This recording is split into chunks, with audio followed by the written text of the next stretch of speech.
صافي دروكا واد زاد في الحموله ديالو بشكل اكبر. شوفوا معايا، غادي تلاحظوا معايا دروكا الفرق ما بين الفيديوهات اللي وريتكم سابقا وهذا الفيديو هذا.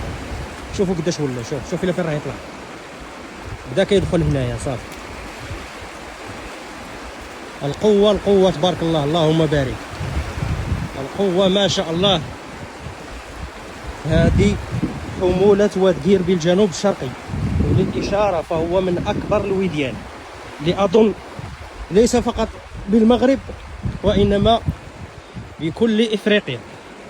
انه من اضخم واكبر الوديان.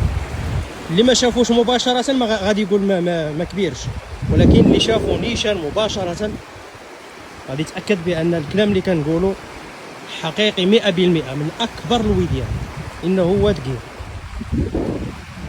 بحمولته الضخمه والقويه. اللهم زد وبارك. شوف مني راه باغي يخرج. شوفوا مني راه باغي يخرج.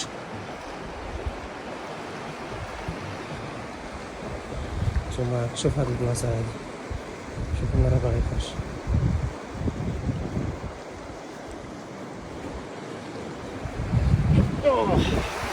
ما شاء الله ما شاء الله،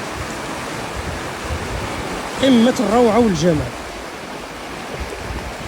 الروائح ما نقدرش نوصف لكم الروائح كي دايره، ما نقدرش نوصل لكم الروائح كي دايره ديال الاخوان، في قمة الروعة. ما شاء الله ما شاء الله ما شاء الله، تبارك الرحمن.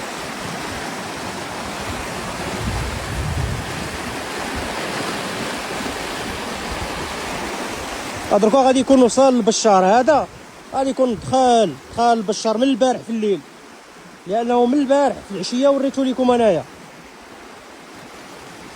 ما شاء الله تبارك الرحمن.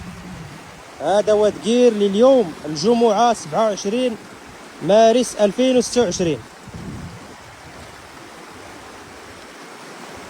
تحياتي لكم، حافظكم الله اينما كنتم. تحياتي لعشاق السيول والمناظر الجميلة والرائعة، حفظكم الله أينما كنتم. أحلى التحيات لكم.